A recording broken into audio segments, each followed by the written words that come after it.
Thank you, ma'am, for such wonderful introduction of mine.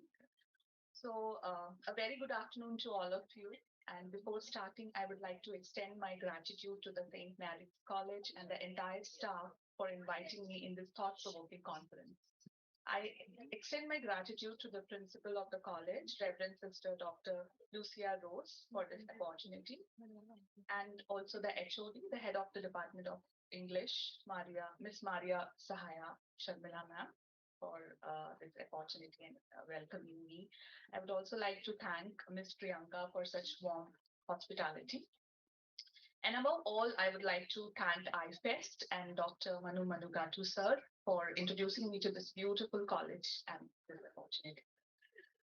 And now I would like to start my speech with these lines from one of my favorite poems, Home, based on refugee crisis by Somali British writer and poet Warsi Shire.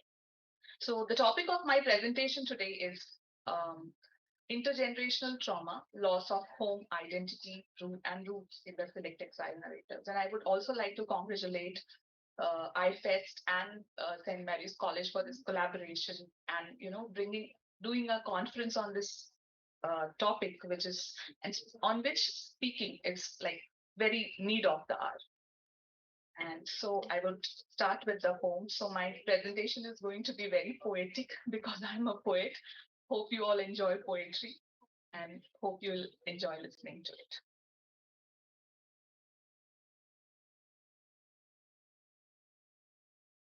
Not moving. Not actually moving.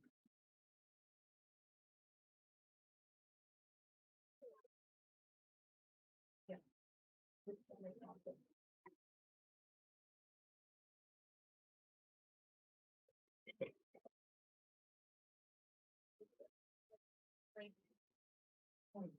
Moving.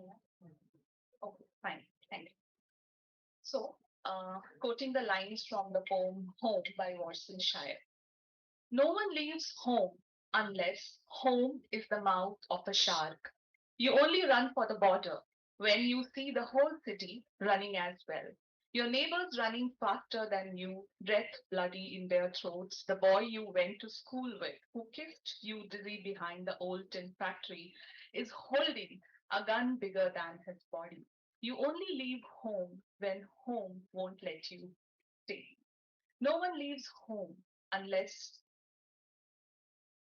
home chases you fire under feet, hot blood in your belly. It's not something you ever thought of doing until the blade burned threads into your neck. And even then, you carried the anthem under your breath. Only tearing up your passport in an airport toilet, sobbing at each mouthful of paper, made it clear that you wouldn't be going back.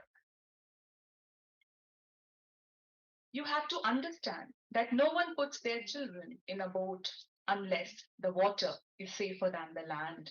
No one burns their palms under trains beneath carriages. No one spends days and nights in the stomach of a truck feeding on newspaper unless the miles traveled mean something more than journey.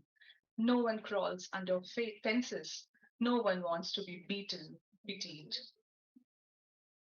No one chooses refugee camps or strip searches where your body is left aching, or prison, because prison is safer than a city of fire. And one prison guard in the night is better than a truckload of men who look like your father. No one could take it, no one could stomach it, no one's skin would be tough enough. No one leaves home until home is a sweaty voice in your saying, leave, run away from me now. I don't know what I have become, but I know that anywhere safer than here. A very touching poem on the refugee crisis and the plight of the refugee people from different communities. English Canadian writer English Canadian writer Malcolm Gladwell, in his book David and Goliath, writes the right question is whether we as a society need people who have emerged from some kind of trauma And the answer is that we plainly do. This is not a pleasant fact to contemplate, of course. For every remote miss who becomes stronger, there are countless near misses who are crushed by what they have been through. There are times and places, however, when all of us depend on people who have been hardened by their experiences. The trauma of any unpleasant experience can be more scarring than the incident itself. It can leave a long lasting and debilitating impact on an individual's psyche. Professor and pioneer of trauma studies, Kathy Carew, in her work Unclaimed Experience, Trauma, Narrative, and History, shed light on this regard. She says that trauma can be repetitive and its memory can be more damaging than the actual incident that had perpetrated the trauma. I would take the liberty of quoting few lines from my own poem, Scars of the Past Refuse to Fade Away, from my poetry collection, Tamarind, Sweet and Sour Poems about love, loss, longing, and life. So, to tell you all, I'm a survivor of domestic violence and I lost my child 10 years back to stillbirth. And then I got remarried and I'm happily settled now.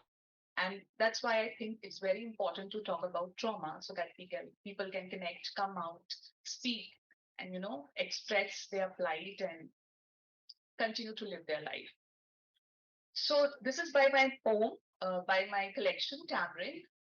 And I apologize to ma'am and the college to not bringing the copies because recently in the Delhi Book Fair, all the copies got sold and it has gone for reprint. So once I'll get the copies, I'll courier to all of you the copies.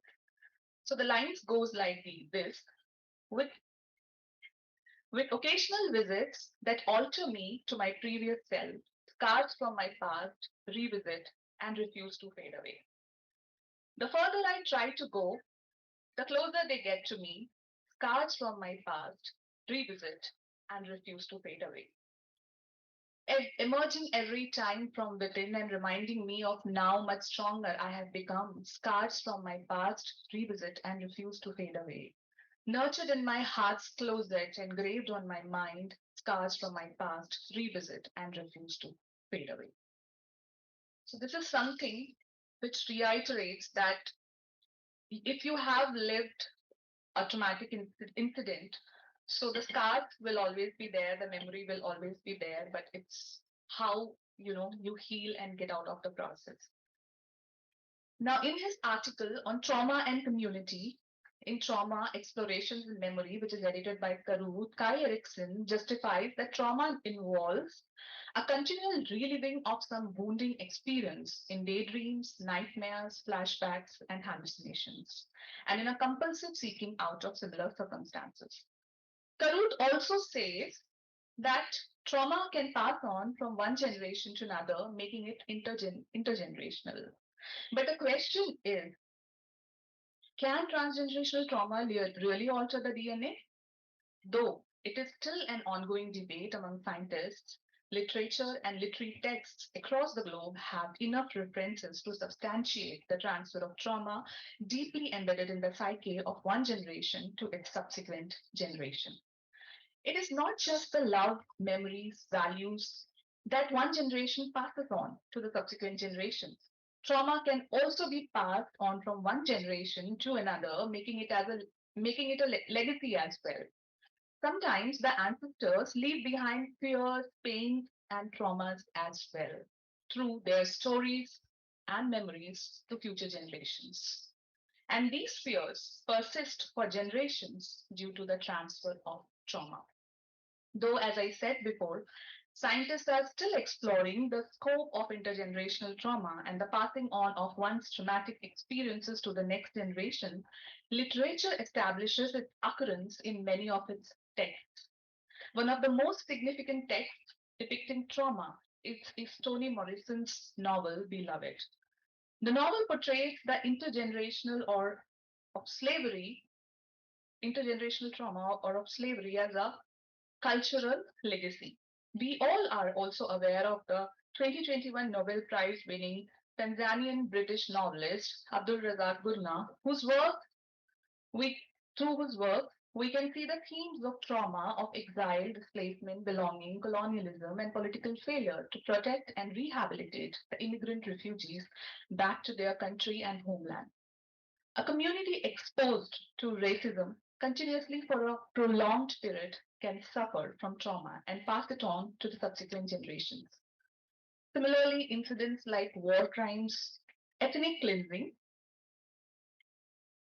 genocide, and religious persecution can also lead to the traumatization of an entire race or community at a mass level that can be transferred to their children and their grandchildren in the form of collective memory. When trauma is suffered at a collective level by an entire community or a group, it is referred to as collective trauma. And collective trauma can be even more scarring as the entire fabric of a community can be affected and be torn by it. In cases of collective trauma due to war, genocide, or mass exodus, the trauma becomes deeply ingrained within the collective memory of the community. Collective trauma has the potential to pass on from one generation to another through memories or stories, giving rise to intergenerational trauma. It was in 1966 that the term transgenerational trauma first appeared in an article by the Canadian psychiatrist Vivian M. Rakoff. In this article, Rakoff documented the transmission of trauma from parents to children. This article laid the groundwork for further research for transgenerational trauma or intergenerational trauma. In simple words, transgenerational trauma means transmission of parental trauma to children and sometimes even grandchildren. The transmission of trauma can further affect their behavior and thought processes. Guiton further simplified the definition of transgenerational trauma as when heart wounds are passed from one generation to another within families and across communities. According to numerous studies, though the trauma may or may not do genetic alteration in the next generation, it may exhibit itself through the children's behavior, thinking patterns, and emotional expressions. One of the most popular examples of transgenerational trauma is that of the survivors of the Nazi concentration camps. They have a tendency to not stock up their fridges in continuation to their ancestors' practice of doing so, as the inmates of the camps were not allowed to stock their fridges with food. Because if they were found doing this, it would result in their prompt execution. And since then, the act of not storing food in fridges became a family practice and tradition in subsequent generations of the community. Similar incidences can also be found in the children of African Americans who have not even had first-hand experience of violence and discrimination, but exhibit a shared collective trauma passed on through their ancestors and community. Now, if we examine the works of exiled writers from the Kashmiri Pandit community as well, we would find references of transgenerational trauma.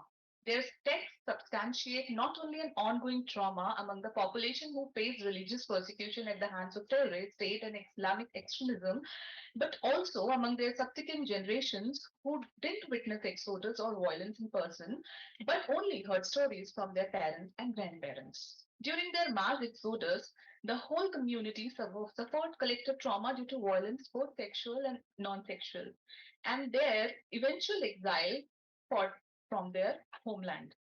And after 3 decades of exile, the trauma continues to dwell in the minds of future generations of the community who, despite having never experienced the traumatic exodus on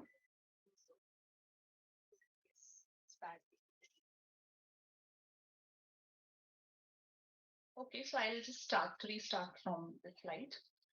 So if we examine the works of exiled writers from the Kashmiri Pandit community as well, we would find references of transgenerational trauma. Their texts substantiate not only an ongoing trauma among the population who faced religious persecution at the hands of terrorists, state and Islamic terrorism, but also among their subsequent generations who didn't witness exodus and violence in person, but only heard stories from their parents and grandparents. During their mass exodus, the whole community suffered collective trauma due to violence and their eventual exile from their homeland. And after 3 decades of their exile from their homeland, and the trauma continues to dwell in the minds of future generations of the community who, despite having never experienced the traumatic exodus on their own, live it through their ancestors. And the ignorance of their plight by the entire nation and unresolved justice has only deepened their scars further. While the entire community still awaits justice, some of them have found refuge in expressing their pain and trauma through writing. Their writings not only narrate the untold stories of their genocide, but are also critical texts to preserve their rich heritage and history. These texts also narrate how exile has reshaped their values at a collective level. The first exodus and exilic living of the Kashmiri Pandits have also inflicted the collective trauma upon their entire community. Their future generation, who had not experienced genocide, developed shared experiences of violence, including rape, molestation, harassment, homelessness, and exilic living. The 3 decades of exilic living have plunged them into a state of prolonged mental trauma that keeps on transferring to future generations. Numerous poets and writers like Rahul Pandita, Siddharth Igu, Agni Shekhar, Varat Sharma, and others have written extensively about the trauma of exile they and their subsequent generation have been suffering since their genocide. Now, talking about the Tibetan exile. The story of Tibetans is not quite different who had to leave their country permanently in 1959 after China's invasion and occupation of the land. Under the anti-religious communist Chinese regime, they weren't allowed to practice their religion and beliefs freely. Following the uprising by the Tibetan people under the religious leader Dalai Lama, they were forced to flee their land and take refuge in India. One of the most prominent voices that advocates the liberation of Tibet from Chinese control and the return of Tibetans to their native world is that of the Indo-Tibetan writer, poet, and activist Tenzin Zindo, one of my favorite poets. His collection of prose and poetry, Kora, and other writing drawn on his real-life experiences of being Tibetan refugee depicts the pain and trauma of uprootedness among the Tibetans and their subsequent generation. For example, his poem, My Tibetan Nest, is a testament of the trauma of his community of exile, of his community of living in exile for around 4 decades. Quoting the lines from the poem, 39 years in exile, yet no nation supports us, not a single bloody nation. We are refugees here, people of a lost country, citizen to no nation. Tibetans, the world's sympathy stock, serene monks and bubbly traditionalists, 1 lakh and several thousand odds, nicely mixed, steeped in various assimilating cultural hegemonies. At every check post and office, I am an Indian Tibetan. My registration certificate I renew every year with a salam, a foreigner born in India. I am more of an Indian I am more of an Indian, except for my chinky Tibetan face, Nepali, Thai, Japanese, Chinese, Naga, Manipuri, but never the question, Tibetan? I am Tibetan, but I am not from Tibet. Never been there, yet I dream of dying there. So that is the plight of people and the second generation of people living in exile who have never been to their home country. Now, Ritika Rahulochanan writes on the topic of transgenerational trauma in the Sri Lankan Tamilian diaspora in the e-magazine Verdict. She writes in her article, Transgenerational Trauma, how the diaspora has used the genocide to fuel a revolution. Following the end of the civil war in Sri Lanka, the world saw an influx in the migration of Tamils to Australia, South Africa, Canada, and the UK. Many risked death and imprisonment in a desperate attempt to seek refuge in the arms of these countries. She further writes, the descendants of Tamil immigrants are referred to as the Tamil diaspora, raised in an environment where trauma runs deeply with parents who grew up witnessing war crimes, relatives with shell wounds, and grandparents with missing children, transgenerational suffering continues to affect the diaspora. Scientists describe this type of trauma as the phenomenon in which unspeakable traumas are passed down unconsciously between generations. While younger generations may not experience the same traumas as their parents, they formulate their own connections to this trauma in order to make sense of their parents' history and their cultural past. Now, the victims of exodus and genocide and war crimes continue to relive their trauma from time to time through their memories. Due to persistent recalling of their memories, they make trauma a living experience also for their children who never experienced it firsthand. As Kathy Caruth in her work Unclaimed Experience, Trauma, Narrative and History says, trauma is repetitive against the very will of the survivor and it is transgenerational in nature. No survivor would ever like to continue living in trauma. However, it stays, repeats in the victim's subconscious mind. It is through their narratives and memories that survivors pass on their fear of vulnerability to their future generations. The Kashmiri Pandit community is not an exception when it comes to the association between the history and trauma. Their mass exodus happened in 1989 due to the militant insurgency. The incidents of violence, killings, rape, and harassment are still afresh in their collective memory, and their reluctance and refrain from returning to their homeland, even after more than 30 years of exilic living, is the evidence of the existence of fear and the transgenerational trauma in the current generation. It's the authors of these exile narratives from current generation who are voicing their ancestors' plight, which was otherwise ignored by the entire nation and the world collectively for a long period. Kashmiri Pandit author Siddharth Gigu, in his essay Once We Had Everything, draw parallels between the condition of Kashmiri Pandits with that the survivors of Nazi Holocaust. He further writes in the essay published in the anthology of the same name and co-edited by Arvind Gigu and Adarsh Ajit that the atrocities inflicted upon the Pandit community have been collectively ignored by by the entire intellectual fraternity, including media, academicians, politicians, and intellectuals.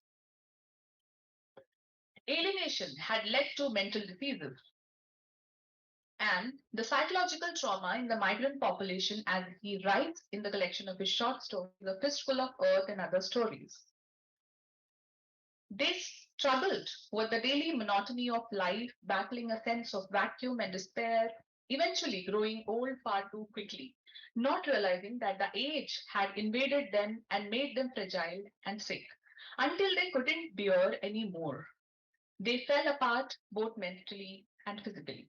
In his short story, Dance Shoes of the River, published in his short story collection, again the same short story collection, A Fistful of Earth, the anonymous narrator says, for us, living is not about finding contentment. It is about keeping ourselves from falling silent and becoming insane. In these lines, it is implied that the protagonist wants to convey that their major struggle for while living in exile was against depression, mental illness, and trauma, though unwilling, the community passed on their trauma to subsequent generations. Rahul Pandita narrates another incident of transgenerational trauma in his memoir. He writes about his friend's daughter who is attending the first day of her school. On being asked to express a few lines about her home, she replies that she had no home and that her family had a house but that it had been burnt down. On this, when the parents were called and informed about this incident, they apologized and later made sure to tell their daughter that the flat they now live in was indeed their home. Another important work that addresses the transgenerational trauma in Kashmiri Pandits community is the work by the psychologist Rajat Mitra, The Infidel Next Door. The book narrates how ironical it was that the very natives of the land were called infidels by the extremist forces due to their religious identity. In an interview published on My India, My Glory, he talks about the Hindu denial and about how the entire community suffered in silence and continue to do so. In another interview given to Patriot, Mitra says silence is one of the potent vehicles of transgenerational trauma. Silence doesn't heal the wounds of past, it only perpetuates it. Mitra further says that his book was an attempt to give some closure, some healing to the Pandit community and to make sure that the world doesn't forget their story. Now, Love Marriage, a novel, is a powerful work by the Sri Lankan American author V.V. Ganeshanathanan that beautifully depicts the transmission of trauma from one generation to another. The 22-year-old protagonist, Yalini, is the daughter of the Sri Lankan Tamil parents, Vani and Murali, who has spent her youth burdened by family secrets from their lives before immigration to America from the war-torn Sri Lanka.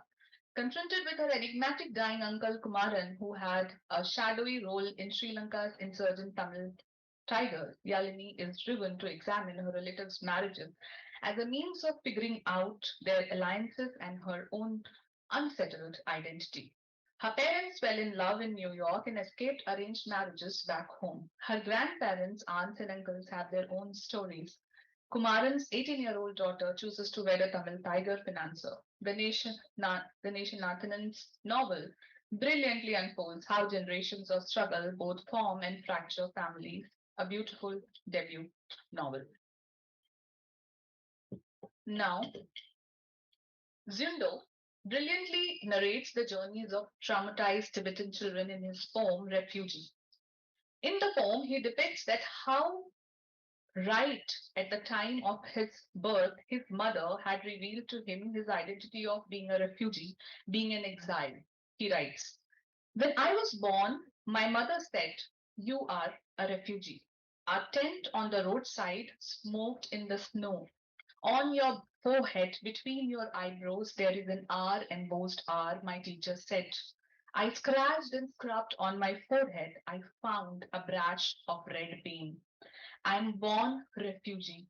I had three tongues, the one that sings in my mother tongue, the R on my forehead between my English and Hindi. The Tibetan tongue reads Rangzin. Freedom means Rangzin.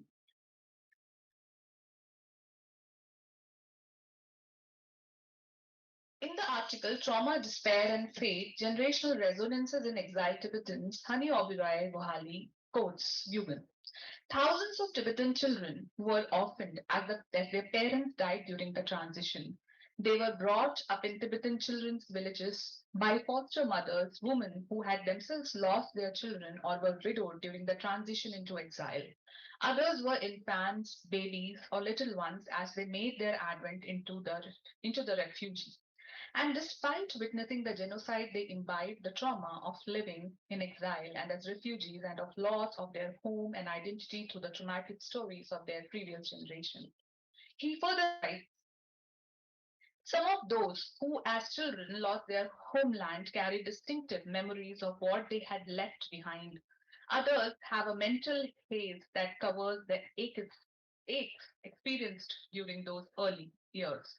However, otherwise, all have inherited a powerful legacy of losses.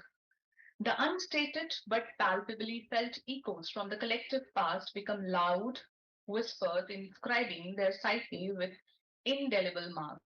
Growing up with emotionally vulnerable parents or in Tibetan children's villages and schools and Tibetan settlements too, as their shared past was constantly re-emphasized, their developmental trajectories fused with the same. While trauma starts with one generation, someone has to put an end to it. But the path of forgiveness and healing becomes difficult when a sense of guilt and betrayal lingers towards one's ancestors and their memories. Sundo writes about the same feeling of betrayal towards his mother in his poem Betrayal. My father died defending our home, our village, our country. I too wanted to fight, but we are Buddhist. People say we should be peaceful and non-violent. So I forgave my enemy, but sometimes I feel I betrayed my father. Very true. Now, identity plays a very crucial role in transgenerational trauma. Whether a section of a community is a victim or survivor of hate crime, genocide, or religious persecution, identity plays a significant part because it is the identity of the community that is targeted. So, in all forms of genocide that has happened in the history, identity has played an important role, whether it was the genocide of Jews, Sri Lankan Tamilians, the racism African Americans had to suffer, or the ethnic cleansing of the Kashmiri Pandits, or the religious inclination of the Tibetans. It was due to their identity that they were attacked. Identity passes on from one generation to another in a community. And if the community has a traumatic past that is related to their identity, then the sense of vulnerability due to their identity also extends across generations. Numerous studies and literary texts substantiate this fact. And the Kashmiri Pandits community is no different in this regard, as they were targeted due to their religious identity, and killings of the people from the community still happen in the valley. And this was the reason that while they were still in the valley, many of them tried disguising their appearance to avoid putting themselves in danger. For example, the women avoided wearing vermilion on their forehead, and many men kept long beards to disguise their Hindu community. Prithvinath Kabu, in his personal essay, Seasons of Longing, published in the anthology A Long Dream of Home, writes about the brutal murder of his son by militants. His son, who was a lecturer in Gul Arnas, chose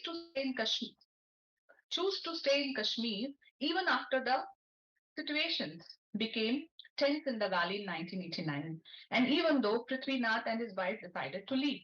Prithvinath says that his son's only crime was his religious identity, which led to his merciless death.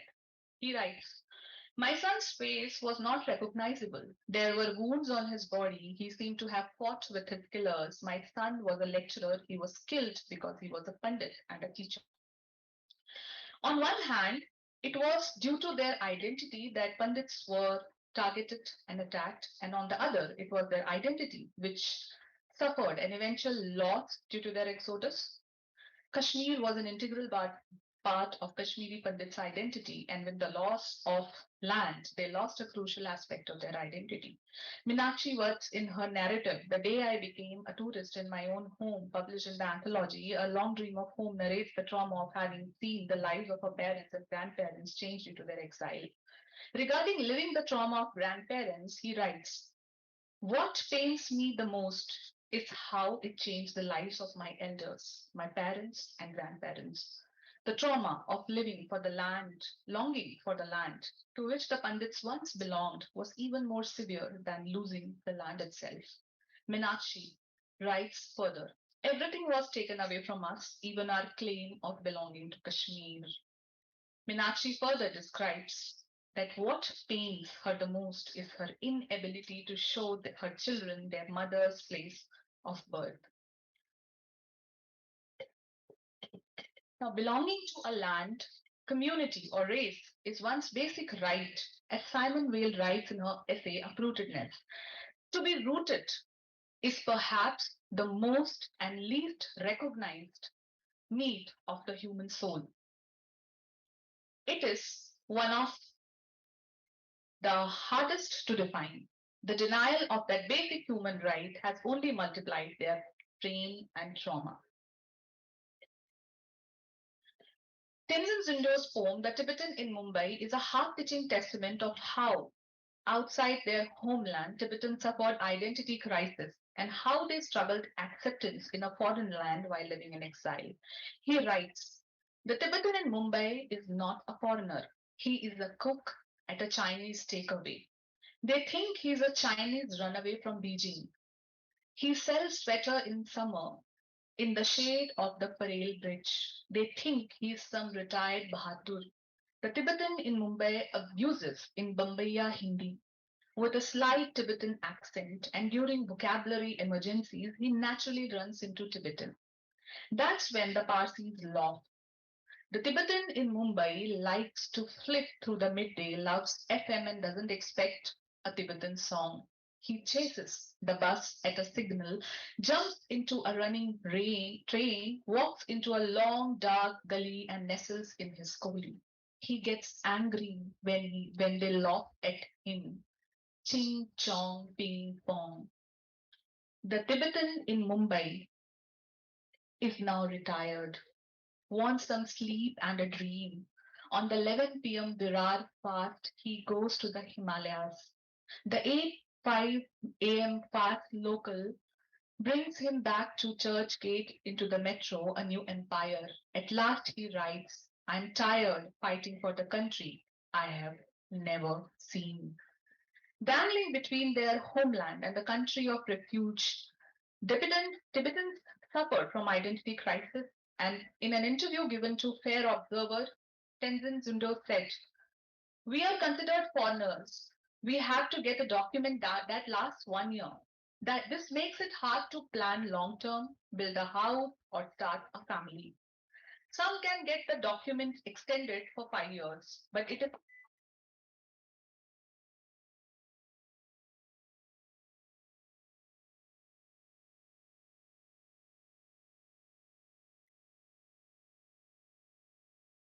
yeah. So we are considered foreigners. We have to get a document that lasts 1 year. This makes it hard to plan long time, build a house, or start a family.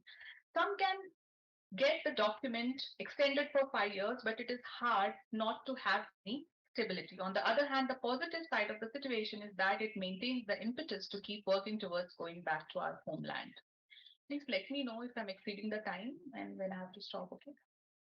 So, in his other work, When It Rains in Dharamshala, um, he narrates the plight of his lost home and battered condition of his life in exile, living in a room in Dharamshala. He writes, I need to console my tin roof, who has been on duty from the British Raj. The room has sheltered many homeless people, now captured by mongooses and mice, lizards, and spiders, and partly rented by me. A rented room for home is humbling existence. He draws parallels between the condition of Tibetans living in exile and that of a Kashmiri lady. He says, my Kashmiri landlady at 80 cannot return home. We often compete for beauty, Kashmir or Tibet.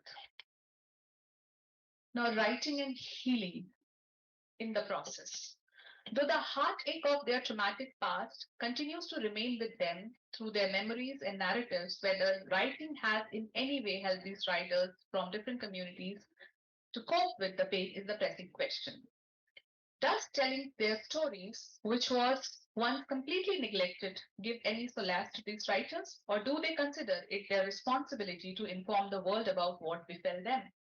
As I mentioned before, somebody had to put an end to one's trauma, and what can be a better way than venting one's trauma through writing? These writers, while giving voice and perspectives to their cause, somehow in the process have walked on the path of their personal healing through writing these narratives. Writing was a way towards catharsis. Two of the most prominent writers, Kashmiri Pandit writers, I have already mentioned, Pandita and Siddharth Gigu, write with very clear intentions. For Rahul Pandita, who is a journalist, writing about his community's plight is more about a cause. He writes in his memoir, Our Moon Has Blood Clots, it has become fashionable to speak about us or raise the issue of exodus. It has become unfashionable, sorry. So, but I have made it my mission to talk about the other story of Kashmir. On the other hand, his fellow writer Siddharth Vigu's purpose in writing about his and his elders' traumatic past is catharsis. He writes, Kashmir is a home I can no longer reclaim except through my writings. Gigu's, Gigu's claims his writing, he writes for activism, a non-violent form of rebellion to reclaim his lost land and to give voice to his community. In his exile narrative, once we had everything, Gigo expresses his disappointment towards the stakeholders who failed his community and his motive behind writing about their exile. He questions the successive state and central governments who have failed and betrayed the entire community and ignored their plight for a long time. He writes, we will rise and rebel against those who are hell bent on preventing our homecoming. But our rebellion will be through our writing and activism, not violence and propaganda. For both of them, writing about trauma was like reliving, but it was also healing at the same time, a process of reflecting on what they had lost and what they needed to let go to lead their lives peacefully. However, continuing their struggle to return to their lost home is an issue both writers have raised persistently in many places, uh, have raised questions persistently in many places in their writing. Likewise, there are many other Kashmiri Pandit writers, even those who weren't eyewitness to the genocide, who have expressed trauma and transgenerational trauma in their narratives. Nikhil Kaul, who was just 3.5 years old at the time of genocide, doesn't remember what happened to him or his family at that time, even though he never witnessed the violent events through his eyes. His longing for his lost home is something he has inherited from his parents. He writes in his personal narrative, An Imaginary Identity, published in the anthology A Long Dream of Home, that he was just 3.5 years when the exodus happened. Though, his, though he doesn't remember any of his own experiences of exodus, for 25 years in exile was an incessant struggle to preserve the memory of his homeland that he had gathered through his parents and grandparents.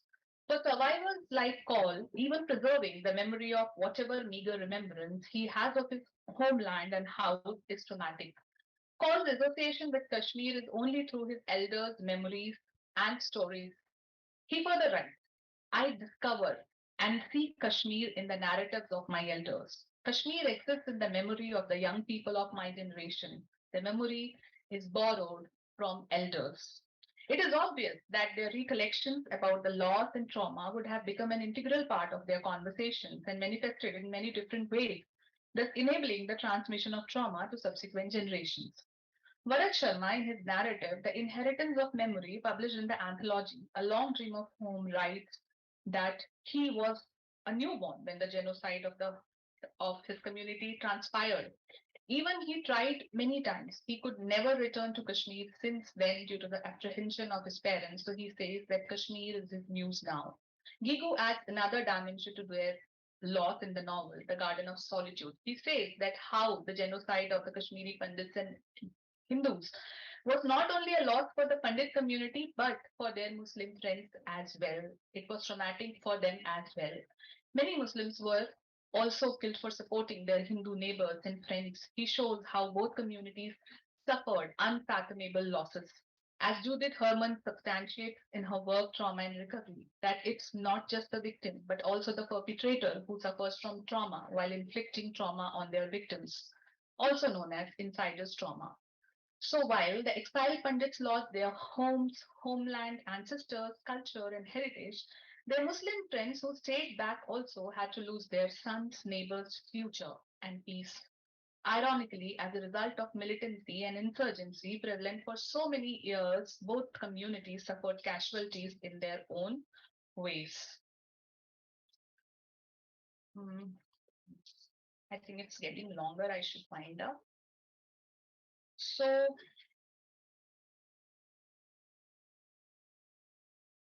I will just skip little part because it's getting longer. And now I would just finally conclude my talk with one of my poems from my own. So I had taken more of Zindu's poem and works, but I'm skipping it. And now I would finally conclude my talk with one of my own poems from my collection, Cameron. Okay, this is the poem Cameron, which doesn't resonate with the trauma of refugees in a direct sense, but that of the trauma of violence and being an exile and refugee as a woman in one's own body and country. It depicts that how a mother who has been a victim of abuse and violence unknowingly and unwillingly passes on the trauma to her children. So when we say that, okay, you are a violence victim, stay back and suffer because that's what women are supposed to do. But unfortunately, it's a form of transferring of trauma to their children. I would narrate the poem Amma, where the protagonist is traumatized by the plight of her mother, who, in literal sense, though never exiled lived in exile, is in exile in an imaginative way because of her marriage and inability to return to her former self, her home, due to the gender dogma that always captivates women in marriage. Maybe that's why a marriage is called a wedlock. The poem goes like this: Amma. In between your cracked heels, a path awaiting to tread, a choice beckoning you to be free. You once lifted your feet to cross the dahliz, but then chose to pull it back. And when you did, you killed yourself, except a part within, the part of the mother, our Amma. While our fingers clung to the whole of your torn sari. It seemed all fun and play, and we drew a childish pleasure pulling and tearing it further until we realized that the hole was not in your sari, but your soul, which you let us tear apart to give us life, a debt that we can never repay. A traumatic experience is one which can threat the physical or psychological well being of the individual and its future generation as well. Though in early literary self circles, it was believed that trauma to be as an inarticulate and unpresentable phenomenon. Wounds cannot be stated by words, trauma cannot be narrated as exactly as it occurred, and language is inadequate in the demonstration of a given traumatic case. But as we can see, a lot has been said and expressed through the crisis of exile narratives that are coming forth from across the globe from different communities. These narratives and texts are indispensable in understanding trauma from intergenerational perspectives as well, and to bring some healing, justice, and respite to the survivors. Now, I would put rest to my speech with this quote by Stephanie Hutchins, the author of the book Reclaim Your Life After Trauma. Your pain didn't start with you, but it can end with you. Thank you all for your patient listening and for the opportunity and this platform. Thank you, ma'am. Dear participants, if you have any questions, online participants kindly type it in the chat box, and offline participants can just clarify it with me.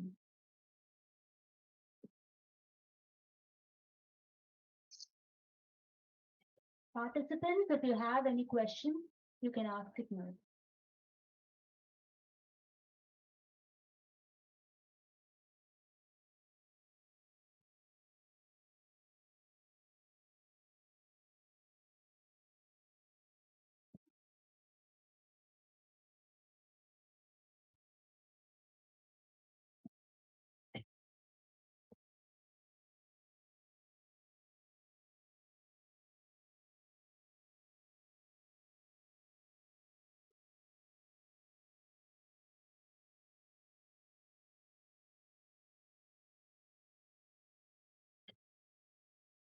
Ma'am, there is a question from the online participant.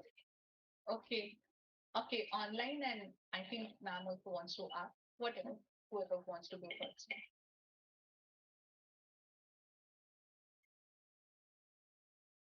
Yeah, please go ahead. I think they are waiting for you. Yeah. Okay. Yeah. So, ma'am, yeah. It's a wonderful presentation. We really enjoyed it. Thank you And so much. also, all the poetry you showed. Thank you. Really appreciation I want to do. And Thank you. other thing I was wondering, Mm. from the victim's point, like writing is therapeutic. Yeah. Writing is, it provides healing. But Okay, you can switch it off. Yeah. Okay. Yeah. but the purpose is Huh. they are just a discussion, not a real question. Yeah. Like, does it learning or education does it reduce hatred? Because many enlightened societies seem to be Agree. with hatred still. Agree. Yeah. So this is a very small speak loudly. Yeah. Thank you. Yeah. So is there any way, like, because in this era of post truth where everyone goes for like false news, emotions, Right. no one checks for facts. Yeah. So is there any way like we can bring down hatred so that perpetrators will be less and with Um, this people like yeah, yeah, very good question, a very good point you have brought in. So may I know your name? Good name? Huh? Angel. Angel. So thank you so much for your listening and this bringing up this point. So as you said very rightly, because I also, struggle with this because uh, like we all come, we are literary people and we read a lot. So we'll see there is always on text versus not what is on text. Okay, so we are talking about trauma, violence, and all those stuff. But do when a real victim comes up. So I was a victim and I suffered a lot of backlash from the society that what you have done is not right. You're a woman, you should have tolerated, and your life will be ruined. But that is not the case. I rebuilt my life, you know.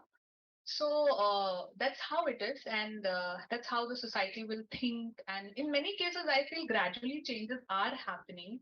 And whatever this negativity you're talking about, because I'm also a former journalist, it's more the work of a PR and lobbying and all that. So as a citizen, what I can see is to be aware, because despite being a journalist and an ex-PR professional, when I go back to my parents and I see them appreciating, the news channel, see, this is what is happening. This is what, this politician, this, that, or this businessman is really good. Then I tell them, see, this is PR. This is not the reality. You have to be aware about it. And despite being my parents, or my relatives being ex-journalists and PR, they want to believe what everybody is showing them. So the need of the hour is to question and to contemplate. And I think literature and writing is a very good way because I think if you'll see, being a literature student and a literary person, I feel it's a very powerful channel and it's a very potent agent to bring about a change. So, like these conferences we are making, organizing, and we are talking about trauma and how to deal. And if you'll see the very notorious texts talk about some of the very dark hidden secrets and things. So the more we read, the more we talk about it, the more we make noise, it is, I think it's going to help. Conflicts will be there. If today it's not there, tomorrow something else will come. So forget everything now. Chat GPT has come and all the things about, creativity, and the technology is advancing with that. The perpetrators will be there. We can't avoid perpetrators. I come from a very settled family. I'm educated, the modern woman of 27th century. But could I stop violence against me? No.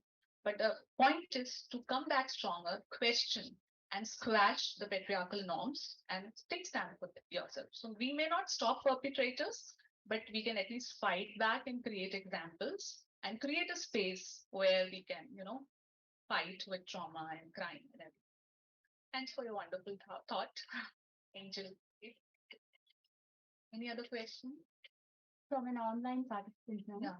How can a person who undergoes trauma be recovered to a normal state? The question is, Yeah. So this is a very difficult question for me to answer because I'm not a psychologist. But I have been a survivor. I have been a victim. So it's very tough. Even now, 10 years back, things happened to me. Exactly 10 years back, my child died because of all the violence, and every day, the same memory. I relive every day the same thing as Ma'am Chitra ma'am was telling, in the previous talk, you have to relive. I have written about it. But the thing is that there is a positive side also, as Chitra ma'am said, because I didn't know like I can cope because I thought I'm a very sensitive person, but I could, fight back. So the thing is, it's very easy to lecture though in this topic because there are people who are suffering from depression and have suicidal tendencies. So preaching is very easy, but when it comes to actually living that, it's difficult. So the best way is to go and talk, find ways. If you have shame, if you have some feelings which are not in alignment with the society, try to find a community with this digital media, with this digital world. It's easy to be accessible and to access those kind of communities. So I don't know how many of you have seen or read that work, Cobalt Blue. So it is based in 1996. It's about gay love, homosexuality, and that time how the homosexuals used to suffer. And at that point of time, one of the protagonist friend says maybe there will be a time where technology will advance and we are shunned people, but technology will bring us all together and we will be able to find people from similar community or like-minded people. So I am, if you'll see, so try to I write. So I know, despite all these discussions, we live in a very shunned society, very tabooed society. I'm standing here and talking about violence, but when I'll be there, people will judge me for my past. So what I do is I usually do not talk with everyone. I find community. And the best way is at least to write. So the positive thing to me happened was I turned into a writer because of my past trauma. As Chitra ma'am was telling that there is a positive thing. Seek therapy. It helps if talk to people, talk to family, talk to people who can understand and walk around in similar communities. If you like writing, if you like art, go and try to connect. Maybe it might help. Art and literature has wonderful part to heal. So that's all from my side. Yeah. Thank you, ma'am. There's Yeah. one more question. Does traumatic experience alter one's identity, or do people change their identity in order to heal themselves? Can I repeat it? Yeah, I got it. So it's difficult, it's little difficult to answer that, but I have seen as identity keeps on evolving, you know. E- Uh, I don't know whether I should speak that in this open forum, but there is a friend who was raped, a man, okay. And for example, for your information, male rape is not considered as rape in India. It's still not a law. So a man over 80 gets raped, which happens. If he goes to the police, no case will happen because it's not a law in India. Okay, the definition says that.